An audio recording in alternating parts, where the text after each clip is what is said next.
Halo, assalamualaikum warahmatullahi wabarakatuh. Apa kabar nih semuanya teman-teman? Semoga sehat-sehat aja ya dan selalu dalam lindungan Allah Subhanahu wa taala. Oke, kita langsung aja ya. Di sini udah aku sediakan 3 buah dadu, terus ada cangkir dan tatakannya juga ya. Di sini aku pakai cangkir aja karena memang nggak ada media yang bisa aku pakai untuk jadi kocokan dadunya ya. Nah, pasti teman-teman udah bisa nebak ya, di sini aku mau ngapain. Nah, di sini aku mau saving challenge lagi yang medianya aku pakai dadu gitu. Saving challenge ini sebenarnya mirip banget ya dengan nabung random, cuma medianya aja yang berbeda. Nah, di sini aku akan menggunakan dadu untuk media randomnya. Dan di sini sudah aku siapkan beberapa pecahan uang, mulai dari 1.000 sampai 10.000 ya. Jadi 20.000 ke atas tuh nggak ada. Kenapa hanya sampai pecahan 10.000? Karena dadu yang akan digunakan itu hanya 3 buah. Jadi nominal yang paling besar itu hanya bernilai 18.000. Itu pun kalau yang keluar dadunya 6 semua ya, teman-teman. Oke, kita mulai dengan kocokan yang pertama.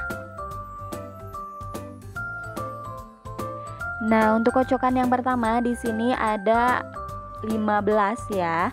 Jadi aku tabungkan dengan nominal 15.000. Masih sama sih seperti nabung-nabung yang lain, cuma menurutku ini lebih asik aja ya, lebih menyenangkan. Jadi kita bisa sambil main sambil nabung juga. Nah, sebelumnya aku mau disclaimer dulu ya teman-teman, kalau video yang aku bikin ini tidak ada maksud untuk ria ataupun pamer. Di sini aku hanya ingin berbagi tips menabung yang asik dan menyenangkan yang bisa teman-teman coba. Buat teman-teman yang mau ngikutin challenge ini boleh banget ya. Untuk limit nominalnya itu terserah teman-teman aja. Jadi dadu yang digunakan bisa bervariasi ya, maksudnya bisa 1 atau lebih. Nah, kalau teman-teman hanya mempunyai budget 1-6 ribu per satu kocokan, teman-teman bisa menggunakan hanya 1 dadu aja ya.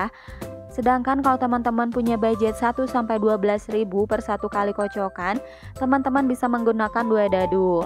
Jadi sesuaikan dengan kemampuan teman-teman aja ya. Jangan sampai memberatkan diri sendiri ya, karena di sini tujuannya itu have fun, jadi menabung yang menyenangkan. Untuk aturan pengisiannya seperti biasa, tidak boleh kurang, tapi kalau lebih boleh aja. Untuk nominal yang aku tulis, aku sesuaikan dengan jumlah uangnya. Jadi aku tidak menulis sesuai dengan angka dadu yang keluar ya. Ini tujuannya untuk memudahkan aku saat penghitungan keseluruhan nanti ya. Lanjut untuk kocokan yang keempat, di sini ada angka 3, 4 dan 1, totalnya jadi 8. Dan kebetulan di sini nggak ada nominal 1.000, jadi aku tabungin 9.000 rupiah. Dan di sini juga aku tulisnya 9.000 ya. Gak kerasa ya teman-teman, sudah beberapa hari lagi nih kita akan sampai di momen yang paling kita tunggu-tunggu setelah melaksanakan ibadah puasa. Apa itu? Yaitu Hari Raya Idul Fitri. Nah, ngomong-ngomong soal Hari Raya Idul Fitri, pastinya ya selain Hari Raya ada satu hal yang paling kita tunggu-tunggu. Ada yang tahu nggak teman-teman? Ya, betul. Cairnya tunjangan hari raya atau biasa disebut dengan THR. Nah, gimana nih teman-teman? Udah dapat tunjangan hari rayanya atau belum? Atau malah udah pada belanja ya? Boleh sharing di kolom komentar. Oke teman-teman, meskipun THR adalah uang yang didapat dari luar gaji, tapi harus tetap kita kelola ya, agar tidak bokeh setelah lebaran nanti. Karena pasalnya saat kita menerima uang yang besar, apalagi di luar gaji bulanan, pastinya hal pertama yang kita pikirkan yaitu membeli barang impian atau membeli barang kebutuhan lebaran secara tidak terkontrol. Nah, agar uang THR tidak terbuang sia-sia dan keuangan tetap terkontrol, ada beberapa tips yang bisa teman-teman lakukan agar uang THR itu bermanfaat dan tidak boncos di akhir lebaran.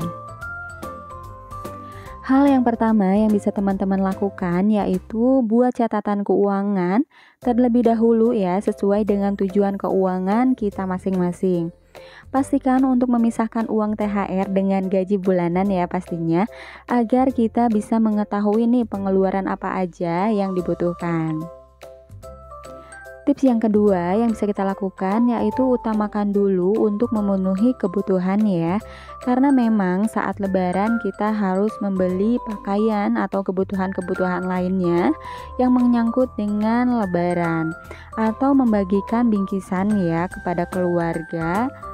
Hal seperti itu umumnya sering terjadi ya, karena banyaknya kebutuhan dan harga yang memang melonjak naik menjelang hari raya. Hal yang ketiga yaitu siapkan dana untuk membayar zakat fitrah dan infak. Karena memang untuk zakat fitrah ini biasanya aku anggarkan dari uang THR ya, tetapi ada juga yang memang sudah menganggarkannya di budgeting bulanan sebelumnya. Lanjut untuk yang keempat yaitu sisihkan dana untuk menabung.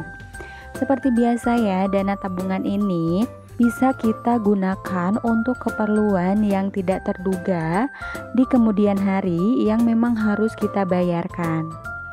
Yang kelima yaitu manfaatkan sebagian dana THR untuk membayar hutang. Karena kesempatan ini hanya datang 1 tahun sekali ya. Jadi dengan mengutamakan bayar hutang atau cicilan, kita akan bisa lebih tenang dan nyaman seusai lebaran. Dan yang terakhir yaitu sisihkan sebagian untuk berbagi dengan keluarga. Misal untuk ngasih ke orang tua, sanak saudara, atau ponakan gitu ya, atau bahkan dengan orang-orang yang memang membutuhkan. Nah itu dia cara mengatur THR agar tidak boros seusai lebaran dan bisa lebih bermanfaat juga ala aku yang bisa teman-teman coba. Oke, kita lanjut lagi ke videonya. Untuk kocokan nomor 12. Di sini keluar dengan angka 5, 5 dan 2. Karena nggak ada 2000, jadi aku bulatkan menjadi 15.000. Oke, kita lanjut lagi untuk kocokan berikutnya. Di sini ada angka 6, 4 dan 3. Jadi aku ambil aja nominal 15.000 karena tidak ada 2000-an. Jadi nabung itu sebenarnya nggak perlu banyak ya, harus berapa nominalnya. Intinya meskipun uangnya sedikit tetap harus konsisten.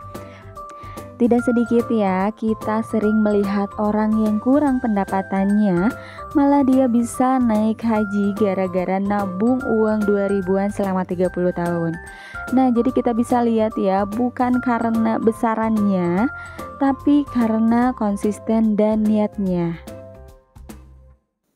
Oke teman-teman, sekian dulu ya New Saving Challenge di bulan Ramadan ini. Seperti biasa ya, kalau teman-teman suka dengan video yang aku share, boleh ya dukung channel aku untuk makin berkembang dengan cara like, komen, dan subscribe. Kalau teman-teman berkenan, boleh juga ya share video aku di tab komunitas kalian atau di sosial media yang teman-teman punya. Semoga video yang aku share ini bisa bermanfaat untuk teman-teman. Ambil positifnya dan buang negatifnya ya. Kalau ada saran dan kritik boleh tulis di kolom komentar. Dan mohon maaf apabila ada salah kata dalam penyampaiannya. Sampai ketemu di video selanjutnya ya. Minal aizin wal faizin. Mohon maaf lahir dan batin. Wassalamualaikum warahmatullahi wabarakatuh.